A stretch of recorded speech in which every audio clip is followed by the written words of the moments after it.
Ora, vivam, sejam bem-vindos a mais uma das conversas improváveis que o público organizou em torno desta campanha para as eleições presidenciais.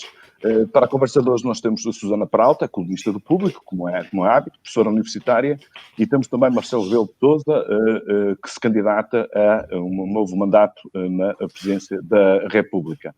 Como muitos dos nossos leitores, neste caso telespectadores, já saberão, o objetivo destas conversas improváveis é garantir, portanto, uma certa informalidade e discutir coisas sérias num ambiente mais distendido, com mais tempo e com mais profundidade, e julgo, portanto, que temos aqui, portanto, pela qualidade dos dois participantes, teremos essas condições cumpridas à partida. Eu não demoro mais tempo, queria apenas agradecer ao professor Marcelo Rebelo de Sousa a sua amabilidade em estar aqui connosco.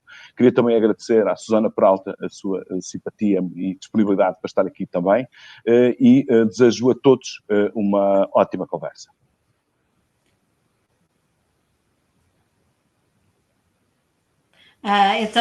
Queria começar por agradecer ao Manuel a apresentação que fez e queria agradecer ao professor Marcelo Rebelo de Sousa por esta disponibilidade para termos esta conversa improvável aqui no site do Público e nas redes sociais do Público. É um gosto para mim. Como disse, enfim, antes de estarmos online, enfim, antes de estarmos a transmitir, é a primeira vez que conversamos um com o outro e, portanto, para mim é um grande gosto e é uma honra. E parece-me que cabe a mim o papel de lhe fazer perguntas e de maneira que, enfim, é por isso que aqui estamos e por isso cá vou eu.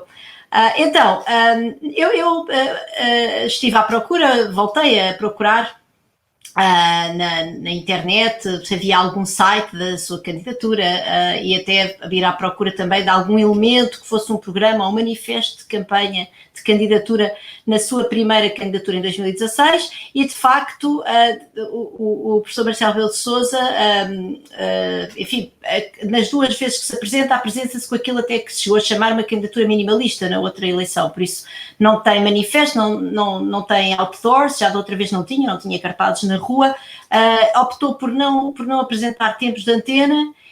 E onde é que eu quero chegar? Na entrevista que deu ao Daniel Oliveira, como eu lhe disse, já estive a ouvir, e que aliás é uma entrevista muitíssimo interessante, o professor Marcelo Rebelo de Sousa diz que fala da importância de haver campos políticos definidos e de termos, no fundo, uma esquerda e uma direita democrática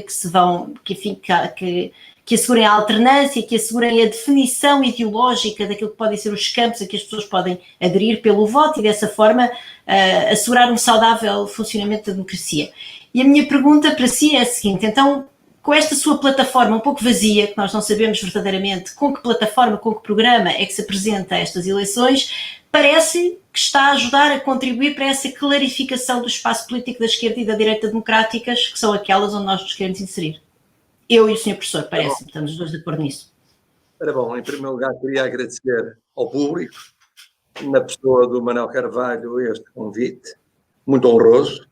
Queria dizer que é um prazer e uma honra estar a dialogar com a professora Susana Peralta, que eu leio habitualmente, permanentemente, mas que não conhecia.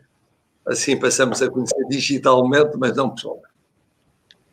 Ora bom, eu, na minha declaração de candidatura, no dia 7 de dezembro, disse o seguinte, que mantinha em tudo as posições que apresentei há 5 anos, na altura, em 3 discursos programáticos, foram aqueles que eu fiz sucessivamente em Solurico de Basto, depois no Porto e depois em Lisboa. Longos, de facto, muito longos, e em que expliquei os pontos fundamentais da minha posição, primeiro, doutrinária e ideológica, segundo, a minha visão da Constituição, que votei há já muitos anos, e, em terceiro lugar, a minha resposta a questões concretas do funcionamento do sistema de governo. Aquelas que se podem colocar um presidente, quer dizer, quando é que utiliza o veto, quando é que utiliza a dissolução, qual é a sua posição sobre o sistema eleitoral, qual é a sua posição perante o recurso ao Tribunal Constitucional, qual é a sua posição perante os órgãos de soberania. Bom, mas, portanto, eu remeti agora para a posição de há 5 anos, que mantenho, e que vou resumir rapidamente nestes termos. Eu venho de uma área, que é a área do Partido Social Democrata, embora tenha pedido a suspensão da minha filiação, portanto, uma área de centro-direita, se quiserem, de direita em geral e de centro-direita em particular. Tenho uma formação, que é uma formação social-cristã, portanto, se quiser, à direita em alguns aspectos institucionais e jurídico-políticos, mais à esquerda, como se chamava na altura católico progressista ou católico Vaticano II, em matéria social. Tenho uma posição que mantive ao longo da vigência da democracia, que é de respeito à Constituição da República Portuguesa.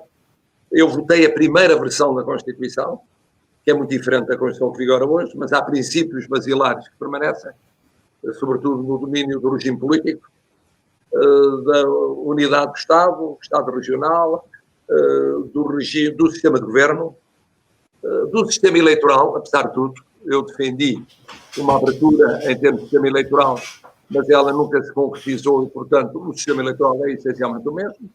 Dos mecanismos de revisão constitucional, fiscalização da constitucionalidade. Quanto ao posicionamento externo de Portugal, o que mudou mais foi o regime económico. O regime económico que eu votei na primeira versão da Constituição era muito mais estatista do que aquele da primeira revisão, que eu acompanhei como Ministro de Assuntos Parlamentares e que aproximou o regime económico substancialmente do regime económico europeu, tal como o sistema de governo, em que havia Conselho da Revolução, em que havia um poder militar diverso do poder legitimado pelo voto. Isso apareceu na primeira revisão. Mais tarde, na outra grande revisão constitucional, eu era líder do PSD, portanto, o acordo feito com o engenheiro António Guterres e com o protagonismo do Dr. António Vitorino, foi um acordo que ampliou a autonomia das regiões autónomas, alargou o referendo, alargou o elenco dos direitos, e os direitos foram se alargando à medida que a ciência e a tecnologia levavam ao aparecimento de novos direitos. Naquela ocasião, de alguma maneira, houve uma ligeira limitação em termos de regime económico, na linha da revisão de 1900 e... Mas, desculpe, não, é só que nós depois não temos assim tanto tempo para conversar, só podia... Só para dizer... Rapidamente, porque eu queria responder. Quer dizer que eu, na altura, esclareci os pontos fundamentais, como é que via o sistema político e como é que via o papel do Presidente na minha interpretação da Constituição. Eu acho que os poderes que estão na Constituição estão bem. Houve 5 presidentes muito diferentes e com momentos muito diferentes e com experiências diferentes que lhe deram protagonismos diferentes. O mais presidencialista foi, naturalmente, o Presidente Eanes, porque fez a transição da primeira Constituição, da primeira versão, para a segunda. O segundo mais presidencialista foi, porventura, o Presidente Sampaio. O menos presidencialista acabou por ser o Presidente Mário. Professor Marcelo de Sousa, desculpe, eu vou só interrompê-lo pelo sim. Eu vou responder. Diga. Pois é, porque, quer dizer, é muito interessante como aula, mas não nos ajuda muito para perceber o contexto desta eleição em que... Mas diga, eu vou deixar-lo terminar. Não, só para perceber o seguinte, que no essencial mantenho as posições... Muito bem. Dá 5 anos. Como então, é que eu queria... esta eleição? Diga. Muito bem. Eu acho que nos últimos 5 anos aconteceu isto, que é o sistema político português conseguiu manter um equilíbrio que o diferenciou de outros sistemas políticos europeus. Noutros sistemas políticos europeus surgiram forças populistas, movimentos inorgânicos, e essas forças entraram por um hemisfério, predominantemente um hemisfério de direita, provocaram imediatamente uma fragmentação à direita e uma dificuldade e depois impossibilidade da direita moderada ou centro-direita constituir-se como alternativa de governo por si só, mesmo em coligações múltiplas onde há vários partidos. Isso atenuou-se em França, porque o sistema é muito presencializante, mais do que o nosso. O Presidente manda no governo, preside aos Conselhos de Ministros. Dissolve o Parlamento quando é necessário para... Tem a tradição gaullista, que ainda hoje permanece. É verdade. Mas o que acontece é que depois, mesmo em França, a Frente Nacional surgiu, fragmentou o Partido Gaullista, fragmentou a direita, as várias direitas mais moderadas, e depois, de caminho, fragmentou o hemisfério da esquerda. Porquê? Porque esses movimentos populistas pretendem ser transversais e surgem como movimentos de contestação pura. Perdem, em alguns casos, a sua conotação ideológica e passam pragmaticamente a subir todas as ondas de contestação. E isso leva os partidos à esquerda a quererem cobrir, por razões eleitorais, o que se passava. E então onde é que isso leva-nos às eleições de 2021, estas que vão ser daqui a poucos dias? Antes disso, acontece no dia 25 de abril de 2018, eu, na Assembleia da República, na comemoração de 25 de abril, eu disse, atenção, eu já tinha falado do risco dos movimentos inorgânicos e populistas em 2016, 2017, mas em 2018 eu disse, atenção, que estão aí. Estão aí a debilidade do sistema de partidos, a não resolução de alguns problemas económicos, sociais e políticos. Mas levaram a uma proliferação de movimentos inorgânicos no plano social, foram os sindicatos independentes a aparecerem, não só nas confederações, e o aparecimento de movimentos ou de forças que vão colocar questões ao funcionamento do sistema político. Bom. E, portanto, isto vai acontecer. Na altura, eu lembro que o Sr. Primeiro-Ministro comentou que não percebia o meu discurso, que era pintura abstrata. Porque não percebia. Ele estava a referir-se a que país, em que momento. E a pintura abstrata, mesmo na Europa e no mundo já tinha tido expressão em grandes países, em eleições presidenciais, na Europa já tinha tido em eleições parlamentares e presidenciais. Sim, eu vou-lhe pedir que convirja rapidamente para a sua agenda para as eleições de 2021. O que é que acontece? Bom, o que é que aconteceu? Ou seja, em que é que o candidato Marcelo Rebelo de Sousa às eleições de 2021 nos pode ajudar no fundo, a proteger o país, de alguma forma, desse tipo de desintegração inorgânica a que se refere e que, enfim, algumas pessoas poderão até discordar dessa descrição e até podem não estar preocupadas com ela, mas eu, por exemplo, estou genuinamente preocupada com ela e, aliás, queria confrontá-lo com uma série de questões relativamente a esse facto. Portanto, em que é que uma pessoa que esteja a ouvir-nos, não é? Em que é que, votando em si no domingo, poderá ter, digamos, alguma espécie de seguro relativamente a esses enormes riscos para a nossa democracia liberal na qual vivemos e onde eu penso, isso nós os dois partilhamos, não é? Eu partilho com o Sr. Professor certamente o valor que damos a vivermos numa democracia liberal com direitos, liberdades e garantias. E, portanto, em que é que o candidato Marcelo Rebelo de Sousa, o que é que nos propõe? Ora bom, primeiro eu dei a garantia assegurando, sem crises políticas, a permanência e a duração da legislatura anterior.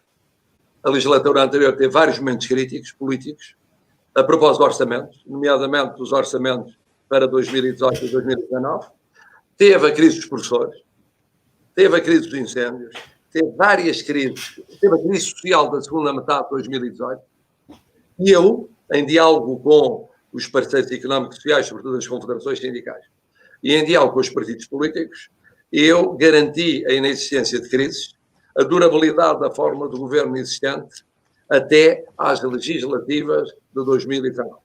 Portanto, vindo da direita, eu garanti que não havia nenhuma instabilidade que envolvesse dissolução, que envolvesse pôr em causa o governo, que envolvesse maximizar os fatores críticos. Isso tudo nós já vimos. Bom, mas isso é fundamental, porque quando se olha para o futuro, olha-se sobretudo para o passado da pessoa. É que os candidatos que não têm passado na presidência, olha-se para o que propõem para o futuro. Os que têm passado, olha-se para o que fizeram no passado. Vamos concordar nisso, mas então deixe-me dizer-lhe uma coisa. As legislativas. E nas legislativas acontece que foi muito complicada a campanha eleitoral das legislativas. Em cima de uma elaboração do orçamento para 2020, também muito complicado, como tem sido 18 e 19. E eu fui novamente um fator de estabilidade, no sentido de fazer o apelo e fazer a intermediação necessária para garantir que houvesse a viabilização do orçamento para 2020 e depois 2021 e que, numas legislativas em que não era possível a celebração de acordos entre partidos políticos, aqueles que tinham sido forçados pelo meu antecessor a celebrar acordo. Sim, sim. Que recusava, o Partido Comunista Português. Recusou liminarmente durante a campanha. O Bloco de Esquerda não. Propôs celebrar acordo e o Partido Socialista recusou. E, portanto, apesar disso, de não haver acordos escritos, foi possível manter um campo de diálogo que viabilizou, com a mesma base de sustentação, o orçamento para 20 e com uma base mais estreita. Para mim, foi uma pena. Eu espero que este último 2022 e 2023 seja possível recuperar o diálogo entre o Bloco de Esquerda e o Partido Socialista para garantir uma base de sustentação mais ampla com a crise económica e social, mas isso muito bem.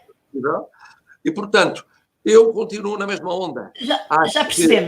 O professor Marcelo Rebelo de Sousa, portanto, considera-se um garante, no fundo, da estabilidade governativa e da própria estabilidade constitucional e, nesse sentido, apresenta-se a nós nessa plataforma, numa plataforma de dizer, confia em mim, isto foi o que eu fiz até aqui, é o que eu vou continuar a fazer daqui para a frente. Ainda assim, tenho a contrapor, se me permite, 2 pontos. O primeiro é o seguinte: nem toda a gente estava cá nos últimos 5 anos, há novos eleitores, há jovens que 5 anos é muito tempo, não é? Uma pessoa que, por exemplo, passa a ter o direito de voto agora, há 5 anos atrás tinha 13 anos, e nem todos os jovens de 13 anos, enfim, estão atentos ao mandato presidencial. Em primeiro lugar, e em segundo lugar, portanto, nós não temos todos que ter essa memória daquilo que aconteceu. E depois, a sua agenda, a sua plataforma, que aqui me descreve, e bem, e que enfim tem o seu mérito, é toda ela muito baseada em formalismos que são naturalmente muitíssimo importantes, porque sendo o Presidente da República o garante das instituições e da Constituição, o formalismo é muito importante. Mas ainda assim, eu, por exemplo, enquanto eleitora, gostaria muito de saber o que é que o candidato Marcelo Rebelo de Sousa pensa acerca dos grandes desafios que aí estão. Falou-me bastante do passado, até da própria Assembleia Constituinte. Nós todos, penso eu, todas as pessoas da minha idade,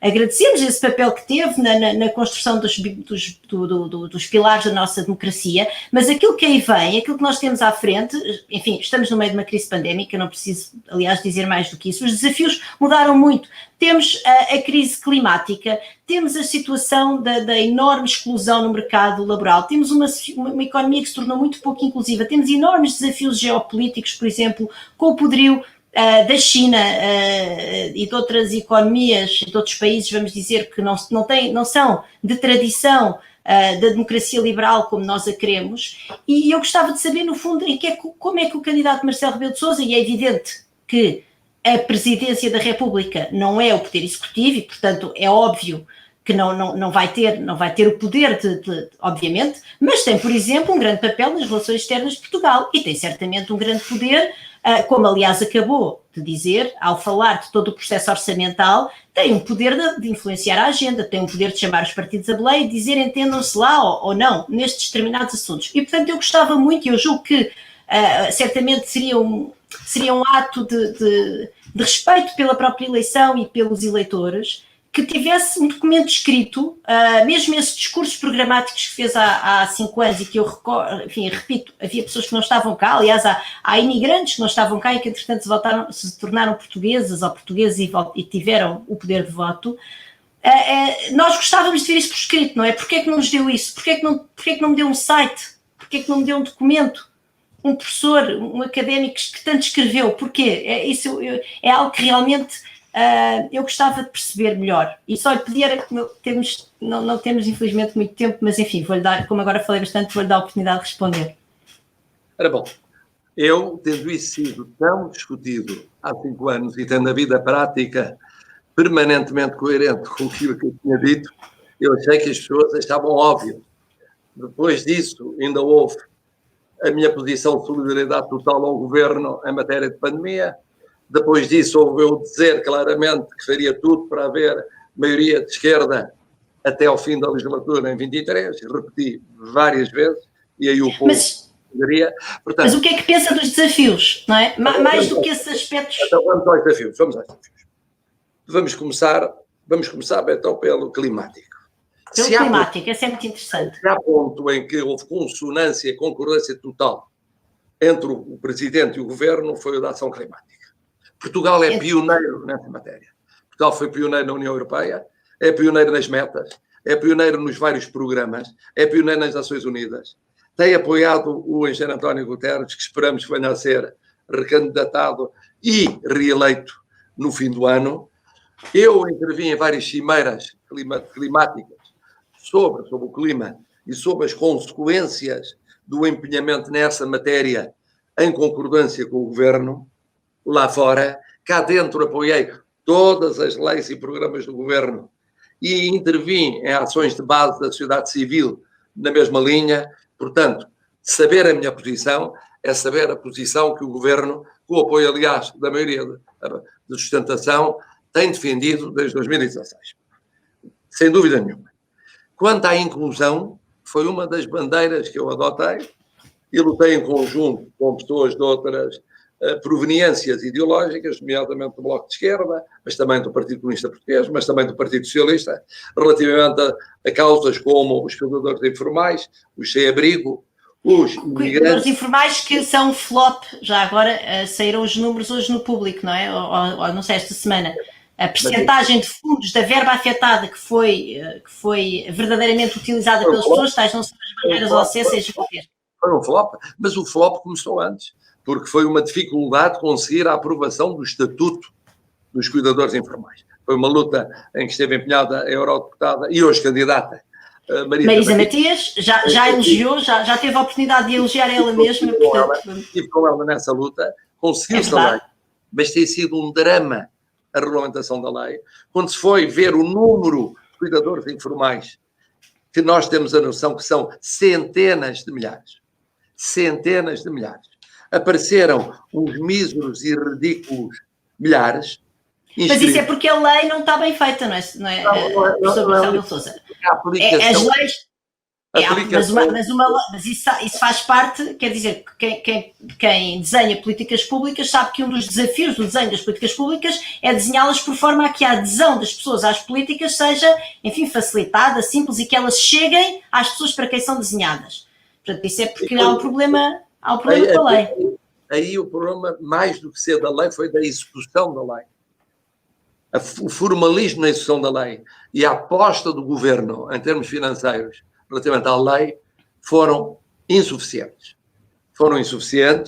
Eu chamei a atenção várias vezes para isso, como aliás a candidata Marisa Matias. No orçamento para o ano que vem, inscreveu-se uma verba, como diz, irrisória, e sobretudo ficou por resolver o problema da segurança social, o problema dos direitos na saúde, o problema dos direitos laborais. Há muitos problemas para resolver. A lei permite, mas é preciso depois haver diplomas do Governo, decretos, leis a executar.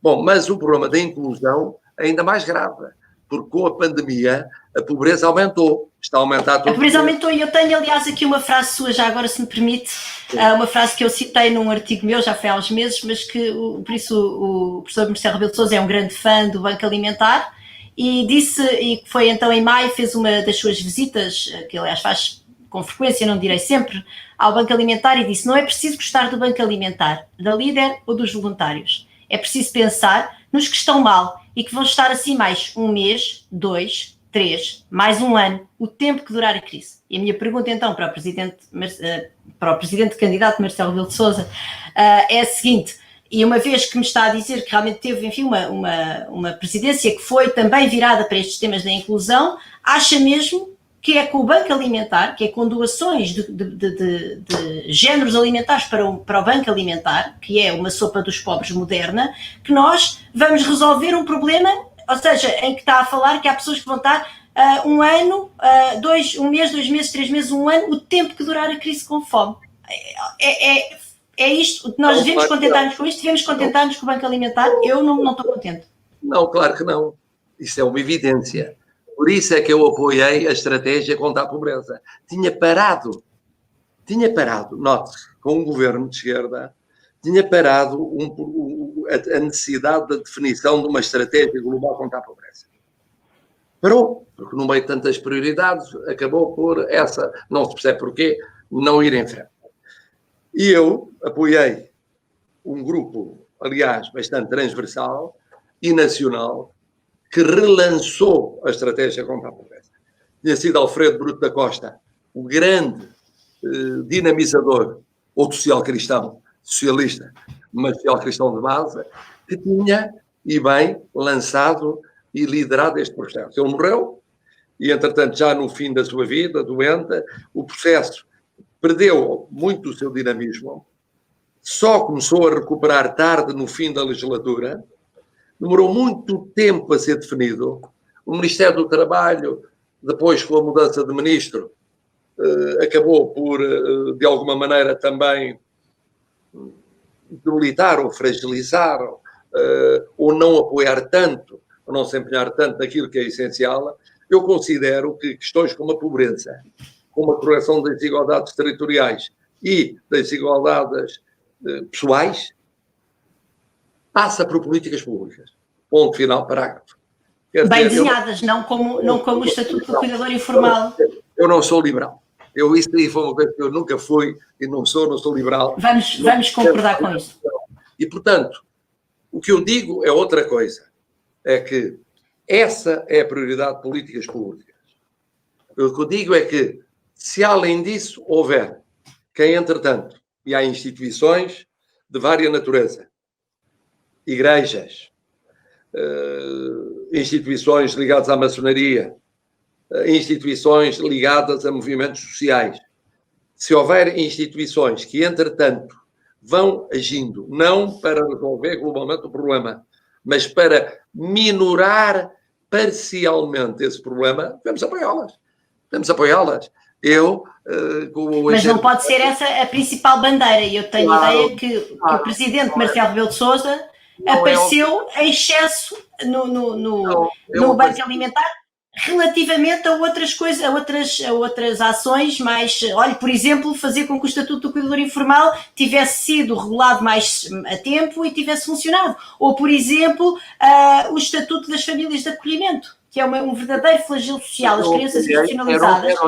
Mas quer dizer, demorou um ano a ser regulamentado e a verdade é que nós continuamos a ter uma situação verdadeiramente extraordinária no contexto europeu de crianças institucionalizadas. Não imagina a luta que eu tive por causa disso em público. Eu em público tive, já não digo em privado, a luta que eu tive nesses campos, todos, estando ao lado dos que lutavam por essas causas.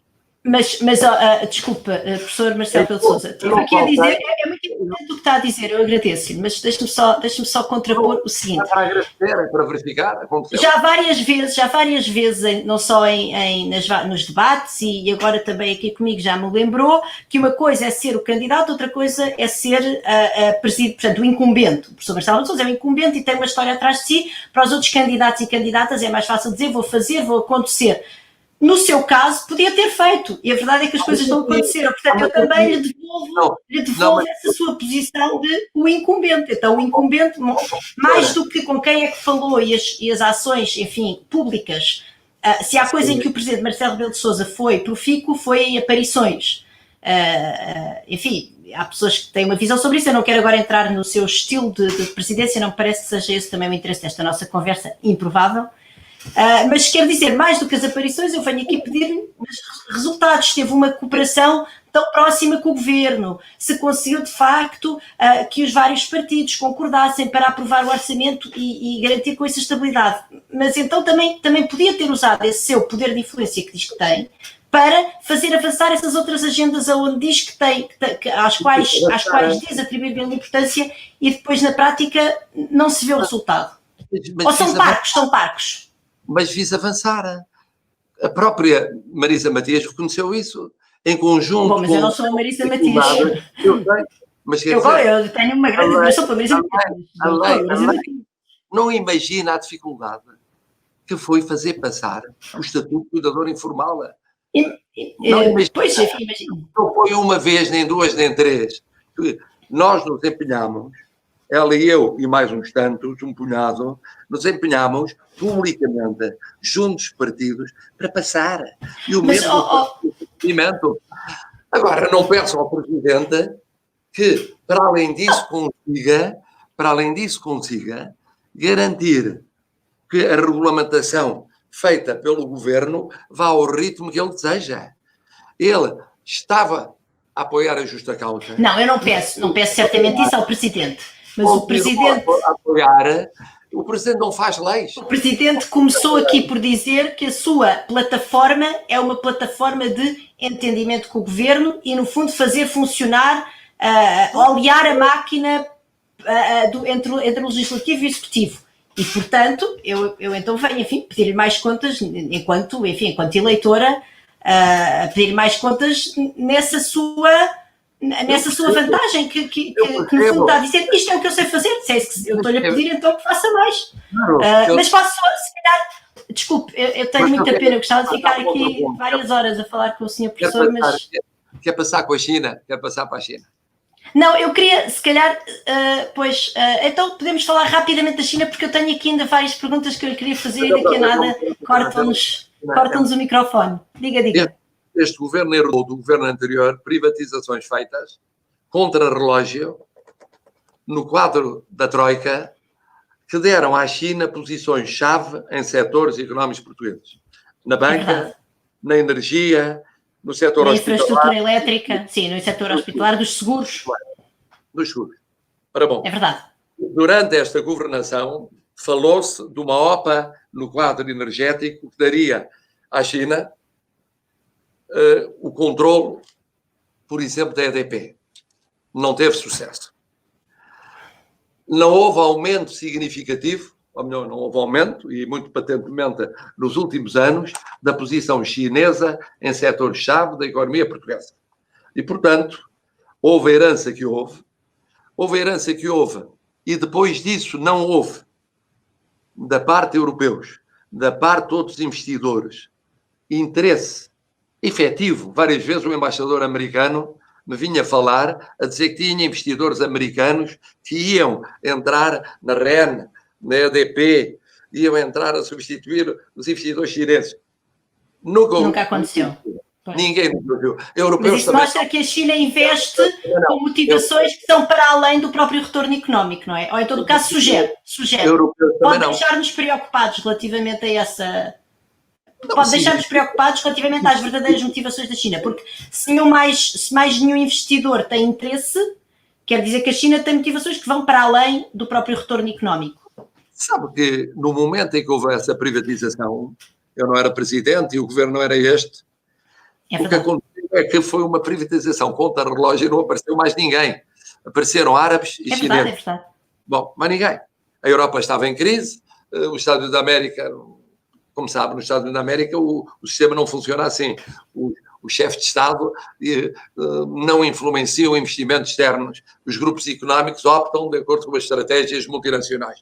Bom, é verdade que a China tem, mas eu disse várias vezes na análise que fiz geoestratégica, que a China tem uma estratégia não de presença política ou militar, mas de presença económica nos vários continentes.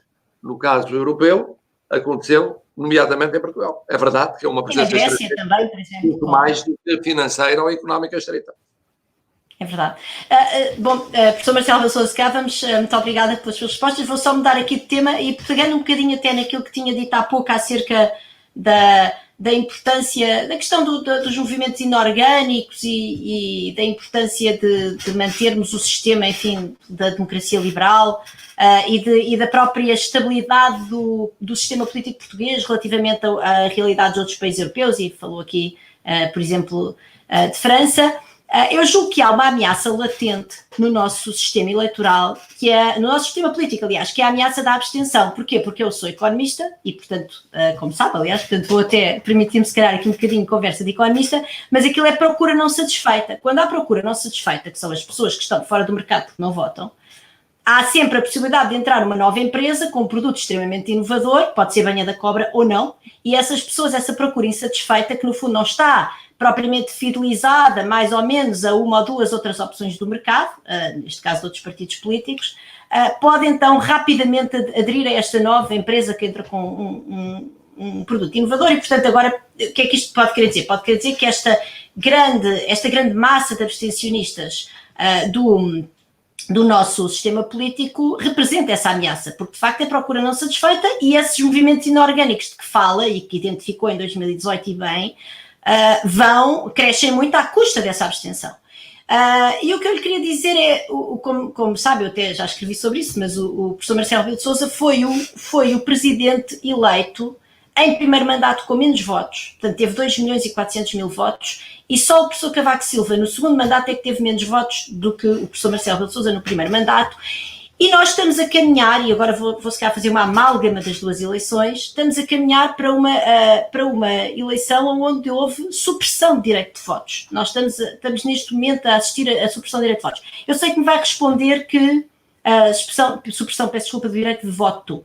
Eu sei que me vai responder que isso é uma competência do Parlamento, e é certamente uma competência do Parlamento, mas mais uma vez eu vou apelar, não é, à sua capacidade de, enfim, fazer com que as forças parlamentares e o governo funcionem em harmonia e consiga que a agenda política avance. Nós sabemos que estamos nesta pandemia, há um ano que sabemos, na verdade, ela chegou a Portugal em março, mas há um ano, por esta altura, ela estava a chegar à Europa e nós estávamos a ver que aquilo nos ia bater à porta, portanto há um ano que nós sabíamos que não vou dizer que há um ano, mas certamente há 6, 7, 8 meses sabíamos que íamos ter eleições num contexto pandémico. Há várias organizações internacionais com vários recursos, enfim, de informação, de exemplos, outros países, como é que isto se organizava. Sendo certo que a Presidência da República não tem competências para organizar processos eleitorais, por exemplo, o Presidente Marcelo Rebelo de Sousa reuniu o Conselho de Estado em julho, podia perfeitamente, antes das próprias férias parlamentares, ter feito pressionar o Parlamento para legislar no sentido de nós termos um processo eleitoral muitíssimo mais inclusivo. Eu vou-lhe só dar aqui alguns números que me parecem verdadeiramente preocupantes. Nós temos 1,5 milhão de eleitores residentes no estrangeiro. Nós sabemos que muitos deles estão impedidos de votar porque estão em situações de confinamento que os impedem de se deslocar, de irem aos consulados, porque não há voto postal para a Presidência da República. É interessante perceber que, enfim, sendo a participação muitíssimo baixa, mas nas legislativas de 2019 participaram 158 mil eleitores e nas do Parlamento Europeu, onde não há voto postal, participaram apenas 13 mil. É certo que o Parlamento Europeu é uma eleição que é percebida pelas pessoas como menos importante. É certo também que os imigrantes em países europeus têm direito de voto nos próprios países de acolhimento, portanto não se pode comparar estes dois números diretamente, mas ainda há assim uma diferença entre 158 mil e 13 mil participantes. Podemos imaginar que o voto postal tenha algum poder para explicar porque é que mais pessoas participaram, algum. Temos também, neste momento tivemos aquilo que foi referido inclusivamente pelo professor Marcelo Rebelo de Sousa como uma adesão massiva ao voto antecipado. Foram 250 mil pessoas num universo de 9 milhões de eleitores, sendo que, enfim, apenas cerca de 4 milhões e pouco votam normalmente. Vamos ver o que é que vai acontecer nesta eleição. Temos uma supressão de direito de voto às pessoas que estão confinadas, ou por estarem infectadas, ou por serem casos de contacto. As pessoas que foram identificadas enquanto tal, a partir de quinta-feira passada, ficaram impedidas de se inscrever no sistema que foi criado online para a recolha de voto domiciliário. E a verdade é que é um bocadinho como o Estatuto do Cuidador Informal, porque o voto ao domicílio teve uma adesão de 12.900 pessoas. Ora, se nós estamos numa situação em que estamos a ter 10 mil novos casos por dia, isto é mais ou menos um dia de casos, nem sequer é um dia dos casos contactos deste caso, portanto é mais um flop.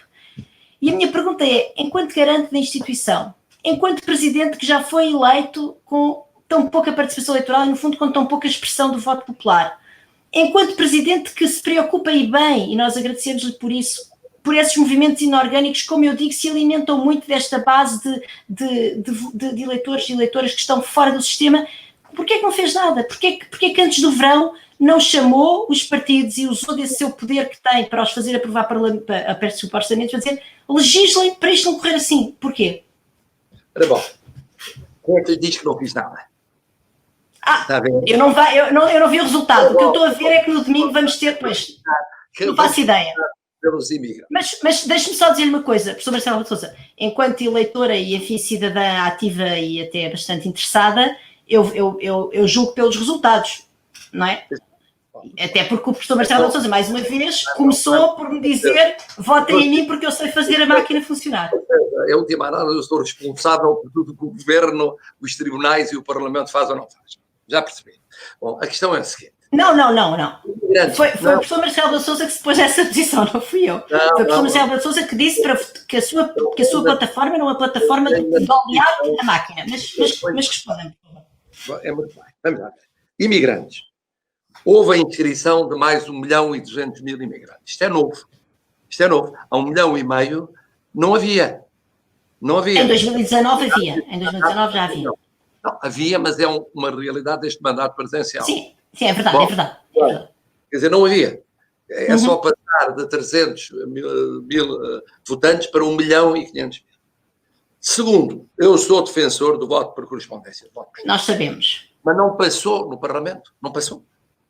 Dir-me, mas como é que o Presidente não consegue convencer os partidos? Não manda nos partidos. Não manda, é uma pena. Pode ter poder de persuasão. Nem nisso, nem no voto eletrónico. Não consegue. Bom, é evidente que isso é uma limitação enorme, como diz. Porque é que vai percorrer 600 km, 700 km, confinado ou não confinado, para ir votar? É uma limitação enorme. Vai aumentar logo aí mais 10% da abstenção. A abstenção, logo aí, aumenta para os 69%. Aumenta 10%. É 10%, 10% ou 11%. 10% sim, é 1,5 milhão em 10 milhões e meio, portanto. 1,5 milhão em 10 milhões, até aumenta mais. É isso. Depois, cá dentro, pois precisamente, eu chamei a atenção dos partidos para vários problemas. O primeiro, a hipótese de adiamento das eleições. Por várias ocasiões. Porque exigia uma revisão da Constituição. E, portanto, tinha que ser feito com tempo. Exigia porquê? Porque é a única eleição que vem prevista em termos de calendário de datas na Constituição. Bom, é sim, uma eu sei. Sim, é uma rigidez constitucional. É uma rigidez perigosíssima. Nas outras, não. Diz, por exemplo, nas eleições regionais, diz a data é em princípio. Nas outras, há uma movimentação na base da lei. E eu disse, olha, que é preciso rever a Constituição, é um processo complexo, lento. Para não ser complexo e lento é preciso unanimidade. Não há hoje unanimidade no Parlamento. E, portanto, vejam bem, repeti ainda esse mesmo apelo há 8 dias ou 15 dias. Tinha sido feito em novembro, antes de convocar as eleições. Tinha sido antes do verão. E houve uma unanimidade no sentido de dizer não primeiro porque não achavam que fosse um problema, depois porque achavam que era impossível rever a Constituição e agora porque é impossível durante a vigência de estado de emergência. Muito bem. Quanto à questão da antecipação de voto, a antecipação de voto que existe na lei foi flexibilizada. Passou a poder votar mesmo em outras secções que não aquela... Sim, mas continua a haver um local por município, não é? E um dia. Pois eu sei, mas foi um avanço, foi possível. Quer dizer... É um alargamentozinho, Tem o seguinte problema. Os partidos são muito atávicos da matéria do sistema eleitoral. São muito conservadores, porque têm medo de que mexidas substanciais, isso aplica-se também ao voto dos imigrantes, possam pôr em causa... Claro, mas... O equilíbrio político existe. E, portanto, toda a persuasão sobre os partidos depara com esse conservadorismo, se quiser, esse atavismo. Em relação ao problema do isolamento, foi uma dificuldade enorme legislar-se no sentido de permitir o voto, que nem foi legislar. Foi, a propósito do estado de emergência, no decreto presidencial, o permitir a hipótese de voto dos isolados profilaticamente, porque era um problema considerado gravíssimo. Não imagina, porque os delegados não podiam ir para controlar, porque como é que se constituiu mesas de voto? Como sabe, nesta pandemia foi dificílimo constituir mesas de voto, porque os idosos, os quais me incluo, naturalmente que por razões compreensíveis, se furtaram ou foram poupados a essa incumbência. Resultado, mas houve, com limitações, com poucos votantes, à última da hora, mas houve. Depois havia o problema dos lares. Pois os lares não estavam previstos. Fui eu a propor a solução para os lares. E os ilegais ficaram de fora. Fui eu a propor para os lares. Faça-se um decreto-lei. Depois descobriu-se que não podia ser um decreto-lei. Como é uma lei orgânica, tinha de esperar 8 dias para a promulgação não dava tempo. Então foi o decreto presidencial. Eu perguntei porque é que as autoridades sanitárias não fizeram uma interpretação extensiva no isolamento profilático. Foi o Presidente da República a propor a solução. Mas, mais uma vez, o Presidente da República é o garante da Constituição e na Constituição o direito de voto... Conseguiu-se. São pouquinhos, mas conseguiu. São 13 mil pessoas, é ninguém. Olha, eram zero, se eu não Está tenho. bem, Eram zero. mas quer dizer, estas 13 mil inclui todas as pessoas dos lares e as pessoas que estão em confinamento obrigatório. Portanto, há aqui uma falha. Eu sou o primeiro a dizer que houve uma falha perante a chamada de atenção, houve primeiro uma relutância, depois houve uma aprovação que eu tive de intervir e depois eu não posso executar. Não, isso não pode. Eu ir com as forças de segurança, as forças armadas... Não, mas enquanto garante da Constituição... Os milhares de votos. Quer dizer... Estou Marcelo Rebelo de Sousa, não, isso eu não lhe vou pedir, deixa descansar. Eu ia lá no seu lugar com todo o gosto. Deixa-me só fazer-lhe uma pergunta. Enquanto garante da Constituição, como é que se sente relativamente a umas eleições com uma supressão substancial do direito de voto? Como é que se sente? Eu sinto, como lhe disse, pois eu fiz tudo para haver o direito de voto. Portanto, sente que fez o possível. Não podia fazer mais. Quer dizer, eu não podia substituir-me aos deputados, não podia substituir-me ao Ministério da Administração Interna, não podia substituir-me às Forças de Segurança e às Forças Armadas. Então vamos só esperar que a aprovação do próximo orçamento seja mais fácil do que a legislação do voto antecipado. Relativamente à pandemia, eu ainda queria tocar, tenho muito mais temas para falar consigo, eu estou a adorar esta conversa, mas queria só relativamente à pandemia, se me permite, eu gostava de lhe perguntar se acha que a classe política... É terrível, essa é terrível, certamente. Ser primeiro-ministro, ser ministros e ministras da saúde, certamente, é o pior trabalho que se pode ter na vida, certamente, é ter um país, ser político, ser representante eleito num país que atravessa uma crise desta dimensão e, portanto, também não vamos agora aqui ser manicaístas de imaginar que havia uma solução mágica para esta pandemia, parece que ela não existe e, portanto, certamente que isso eu reconheço que é uma situação muito difícil ser Presidente da República no contexto desta pandemia. Ainda assim vou arriscar a seguinte questão. Arrisca. Então é para isso que estamos aqui, é uma conversa improvável, temos que ser improvavelmente arriscados. Uma conversa mais dinâmica. Claro. Parece-lhe que os políticos e as políticas deram o melhor exemplo às pessoas sobre como lidar com esta pandemia, ou parece-lhe que houve em alguns momentos alguns problemas, se calhar, no exemplo? Sei lá, isso pode ter havido casos em que tenha havido exemplos de violação de regras sanitárias. Se houve violação de regras sanitárias de forma ostensiva por parte dos políticos, isso pode não ter sido muito bom exemplo. Pode ter acontecido. Admito. Agora, como diz, ser o governo, até mais complicado do que ser presidente, é ser governo nesta pandemia. É terrível. Foi por isso que eu assumi a responsabilidade máxima. E por isso é que eu, correndo o risco de ser considerado, sobretudo à direita, como dando uma cobertura excessiva ao governo, eu não tive a mínima dúvida em dar a cobertura total. Mesmo em situações em que eu teria defendido certas soluções que não passaram no governo, ou em momentos em que eu teria defendido determinado tipo de pistas que demoraram tempo a passar. Mas, professor Marcelo, por exemplo, eu percebo. O fecho das escolas. O fecho das escolas, eu queria lhe perguntar, na verdade, duas coisas. A primeira é, porquê que não se vacinou? Diga-me lá, porquê que não aceitou a vacina contra a Covid? Tinha-nos poupado uma série de... Ninguém me propôs vacinar. É que eu não aceito. Parece que eu me opus. Ninguém. Foi-me comunicado que a minha ordem era uma. Eu respeitei a ordem. A minha ordem era pertencer ao segundo grupo de risco.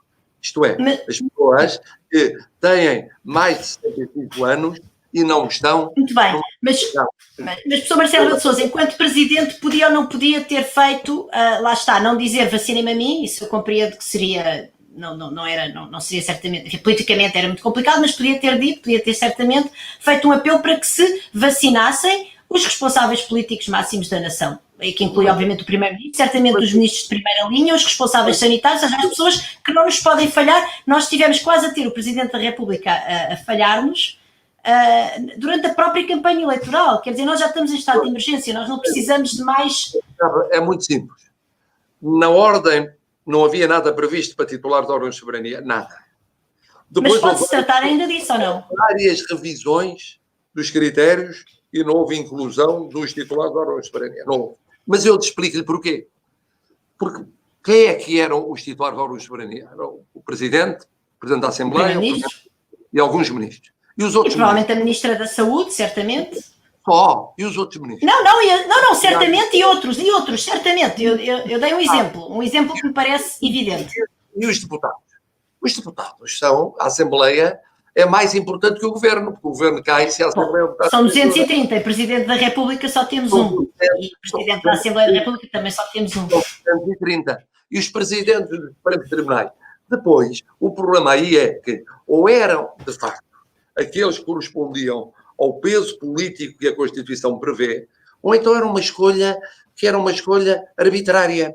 E foi por isso, certamente, que nem os especialistas médicos, nem o Governo, ao aprovar os critérios, incluiu os titulares de órgãos de soberania. A certa altura, falando com o Primeiro-Ministro, ele ponderou e eu ponderei em conjunto incluir os candidatos presidenciais. Simplesmente... então isso foi ponderado, então pôde discutir esse tema. Os candidatos presidenciais, mas quando isso foi ponderado, mas todos menos eu, eram os candidatos presidenciais. Mas não, esperemos que não. O professor Marcelo de Sousa é candidato presidencial, estaria também incluído. O Primeiro-Ministro disse um argumento que tem toda a razão. É que, como sabe, tem de haver, para produzir efeitos, 2 tomas separadas no mês. Só eram candidatos validados aqueles que o eram pelo Tribunal Constitucional. E no momento em que eram validados, se fossem vacinados imediatamente quando houve vacinas, já não ia a tempo de tomarem a segunda toma antes das eleições. No entanto, não quero agora entrar também nesse debate, mas até chegou a haver o debate de se dividir as duas... Ou seja... Não me parece que isso seja assim, mas se calhar eu não percebo, não vamos entrar em debates. Não fui eu, por mania, acha que eu não preferia ter sido vacinado ou ter de fazer testes? Imagino que sim, porque escusava de andar a fazer 2 testes por semana e depois até... Não, tem de fazer testes 2 em 2 dias, porque há um ministro... Tem de fazer? Tem de fazer. Porque está sempre permanentemente em situações de contacto, de exposição ao vírus. Quando há ministros que aparecem com o vírus... Claro, tem que ser testado, naturalmente. Exatamente, as relações de Estado.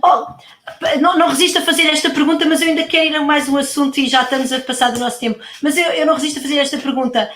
Quando foi visitar o lar esta semana, ainda antes do resultado do teste, não considera que isso é, no mínimo, neste âmbito da comunicação da pandemia, uma forma de comunicar que pode levar as pessoas depois elas próprias a terem certos comportamentos de risco? E se nós não devíamos, de facto, pedir ao Presidente da República um comportamento com um custo pessoal enorme, que eu reconheço, mas que seja verdadeiramente exemplar, tal como tinha feito aqueles anúncios para os seus festejos de Natal, nos quais depois voltou atrás, tal como no verão, numa altura, anunciou que tinha encontrado um esquema até bastante simpático, devo dizer, com os pescadores para poderem dar uns mergulhos no mar. Enfim, eu sei que nós estamos a pedir um esforço enorme, que não estamos a pedir aos outros cidadãos e às outras cidadãs, mas ainda assim, enquanto Presidente, não era importante para evitar o descontrole para as pessoas? Sim, claro. E, portanto, arrependes de alguma destas coisas? Ou... Eu mergulhei só no dia em que era possível ir à praia. Eu esperei pela autorização de ir à praia para poder mergulhar. Por isso é que eu tomei uma cerveja numa esplanada autorizada nessa minha vida. É verdade, nós vimos todos tivemos todos esse gosto. Eu, quando fui ao lar, antes a visita do lar, fiz 2 testes. Mas quer dizer, mas foi no rescaldo. Não era arriscado, porque eu fiz. Não foi isso que eu disse. Foi no rescaldo de uma situação que já era confusa relativamente a o Presidente está positivo, o Presidente já não está positivo. Eu sei de estatística, eu percebo falsos positivos, portanto não tenho qualquer. Mas eu julgo que, de um ponto de vista de comunicação, para as pessoas terem comportamentos responsáveis na pandemia, talvez pudesse escolher outros sítios para visitar sem ser um lar, mas é uma... Eu, depois do teste positivo, fiz 5 testes negativos e Na véspera da ida ao lar, fiz um teste que deu negativo. Mas a maior parte... Fui ao lar com esse teste negativo. Além disso, tinha aprazado um outro teste que também deu negativo, mas quando eu fui ao lar eu expliquei isso e me disseram, mas não sabia o resultado deste, mas tinha um anterior, que foi de ontem, da tarde, que dava negativo. Mas, professor Marcelo Sousa, eu percebo até falsos positivos, para mim está à vontade, eu acho é que a entropia desse tipo de comunicação pode não facilitar no momento em que enfim, mas há especialistas em comunicação destas situações de risco, eu não sou... Eu amanhã vou a uma escola e eu fiz hoje um teste que deu negativo e amanhã terei um teste antes de ir à escola. Eu tinha mais duas perguntas para o professor Marcelo Rebelo de Sousa. A primeira, mas se calhar não vamos ter tempo para discutir e tenho imensa pena, era se considera que fizemos tudo, andámos a trabalhar tanto para salvar o Natal e a minha pergunta é, vou-lhe fazer as duas perguntas e depois ficam para... Primeira, nós andámos a trabalhar tanto para salvar o Natal, mas agora eu estou a ver com muita, enorme tristeza e devo dizer que hoje, quando comecei a ver de novo o ambiente e até a sua própria iniciativa para encerrar as escolas, isso entristece-me imenso.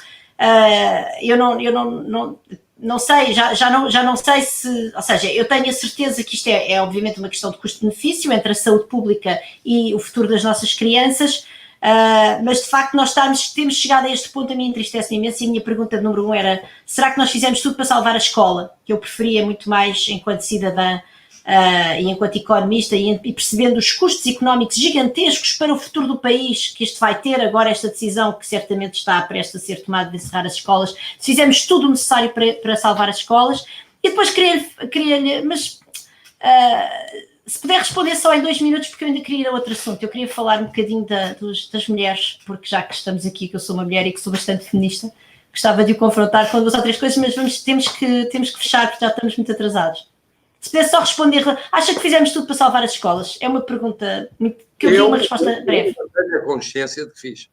Os epidemiologistas na última sessão, quando a última renovação, eram, com poucas exceções, a favor do fecho das escolas, nomeadamente acima dos 12 anos.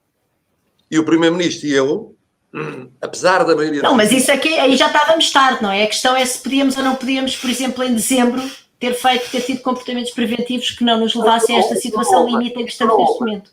Então não houve. Da parte dos diretores e dos professores. Então não, certamente. Não, mas a questão de salvar o Natal, a questão de salvar porque é que não aproveitámos as férias escolares para controlar mais a pandemia. Não houve tanto o que foi feito. As escolas tiveram um comportamento exemplar. Eu sei, eu tenho 3 filhos pequenos na idade escolar. E por isso mesmo é que agora me entristece que tenhamos que encerrá-los. E ainda agora se está a fazer tudo. A única questão, já na renovação anterior, os autarcas esmagadoramente eram pelo fecho. Só que, não imagino, os autarcas me ligaram hoje, com casos que começaram a testar as escolas e assintomáticos no pré-escolar e no primeiro ciclo e no segundo ciclo, que aparecem contaminados. Mas a minha pergunta é, se nós, ao salvarmos o Natal, não condenamos as escolas? Agora, a sua pergunta é, o Natal devia ter sido mais rígido ou não? Essa. Ora, bom, eu aí vou manter a solidariedade total que tem havido sempre nesta matéria e eu, nessa altura, relembro que os partidos políticos todos achavam que devia ser aberto. Havia até os que defendiam muito mais aberto do que aquilo que foi. O que foi feito foi menos aberto. Achavam que devia ser aberto o fim do ano, que não foi. Recordo que nessa altura se dividiram os epidemiologistas. Não foi como nas escolas, não houve uma maioria clara em relação a... Portanto, quer dizer, de facto, e sendo eu normalmente restritivista, porque sou, como é público notório, sendo sempre restritivista e mais do que o Primeiro-Ministro e o Governo, eu aí achei que, sendo esse o mood dominante... Era essa, muito bem. Pagaremos o custo. Que era proposto aos portugueses com o gravíssimo risco de acontecer realmente. A geração que aí veio pagará o custo, mas enfim. Mas rapidamente então, para terminar, pronto, o professor Marcelo Rebelo de Sousa deve saber que eu, enfim, me interesso muito pela questão, e já falámos aqui da inclusão, e eu tinha aqui várias outras perguntas para lhe fazer nesse domínio, mas infelizmente o tempo passa muito depressa quando se conversa consigo, e isto obviamente é um grande elogio. Mas eu queria falar um bocadinho da inclusão das mulheres. Portanto, nós temos um problema, Portugal está abaixo da média europeia no índice de igualdade de género, tem um problema sobretudo no acesso ao poder político, já agora, portanto nós tivemos só uma primeira-ministra que foi a Maria de Lourdes Pinto da Silva, que só durou 6 meses, tivemos uma presidente do Parlamento, que foi a Assunção Esteves, nunca tivemos, portanto, figuras sénior. Presidente da República, até agora nunca houve nenhuma mulher, temos agora 2 candidatas. As próprias cargos mais importantes no governo de Portugal está abaixo dos seus congêneres europeus em dar, vamos dizer, pastas que são consideradas mais importantes, mais estratégicas de ministérios a mulheres. E neste índice da igualdade de género, aliás, temos uma enorme vergonha nacional, que é nós não, neste índice, que é um índice europeu, do Instituto Europeu da Igualdade de Género, não aparecemos, não somos classificados em termos de violência de género porque não fazemos inquéritos representativos à violência de género em Portugal. Isso é evidente algo que nos deixa, é uma enorme falha que nós temos relativamente às mulheres que morrem todos os anos, mas eu não quero necessariamente ir por aí. Queria lembrar que o presidente Marcelo Rebelo de Sousa, nas suas nomeações iniciais, em 2016, para a Casa Civil, nomeou 3 mulheres em 12 membros da Casa Civil, e para as 5 nomeações para o Conselho de Estado nomeou uma mulher de peso, a Leonor Beleza, mas ainda assim uma em 5, portanto 4 homens e uma mulher. E no fundo a minha pergunta é: qual é que é o papel que o Presidente da República pode ter para ajudar as mulheres a ganharem poder no país, porque sem poder nunca vão deixar de ser discriminadas? E gostava de lhe lembrar algumas coisas que disse sobre as mulheres quando foi a iniciativa Assim Não, quando dizia que as mulheres podiam ir abortar por nenhuma causa justificativa, e depois tinha um elenco de causas. Dizia que as mulheres podiam abortar por causa do incómodo momentâneo, de uma mudança de residência, de uma depressão ligeira, de um estado de alma inconstante. Eu enquanto mulher, sinto que isto é bastante condescendente relativamente às mulheres. É, no fundo, não lhes reconhecer que elas, a nenhuma causa justificativa, só a mulher que está nessa situação limite é que pode verdadeiramente decidir, na minha opinião, mas certamente, ainda que eu compreendo que a pessoa possa ser contra o aborto, tenho respeito por essa posição, não é a minha, tenho respeito por essa posição. Não me parece eu gostava se calhar de desenvolver a pergunta, parece-lhe mesmo que há mulheres que vão abortar porque têm que mudar de casa, ou seja, se acha isso razoável, e no fundo como é que evoluiu relativamente a este tema, porque isto obviamente já foi em 2010, e se lhe parece, se for reeleito, que está disposto, por exemplo, a promover uma verdadeira paridade de género nas suas nomeações para os cargos dos quais vai poder dispor. Ora bem, vejo que escapou a minha casa militar onde há paridade. Não escapou, essa é paritária, eu sei, essa é paritária. Mas é uma. Professoras e ajudantes de campo. E tem uma assessora militar, é verdade, uma mulher assessora militar. E 2 ajudantes de campo. Bom, sim, portanto, ainda assim. 3 ensaios. Agora, na Casa Civil hoje, já há quase paridade entre mulher e homem. Praticamente paridade. Porque eu nomeei em vários momentos... Foi nomeando mais mulheres. No Conselho de Estado não resolveu o problema. No Conselho de Estado continuamos... O Conselho de Estado continua a ser... Ao Conselho de Estado. Se quiser, há paridade nos cargos que nomeei, uma Procuradora-Geral da República, de Presidente do Tribunal de Contas. Não há paridade, infelizmente, nas FIAs militares ainda. Havemos de chegar lá. Mas ótimo.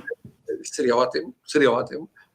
Lembro-lhe que eu fui dos primeiros, se não o primeiro líder partidário a defender cotas, e que no meu partido me iam matando quando eu defendi cotas, e cotas mesmo, não era 30%, era 50% no Parlamento. Podemos ter uma cota assim no Conselho de Estado, se for reeleito? No Conselho de Estado podemos ter certamente a subida do número de mulheres. Não é possível paridade por causa dos cargos por inerência, que são ocupados por, na sua esmagadora maioria, surpresa.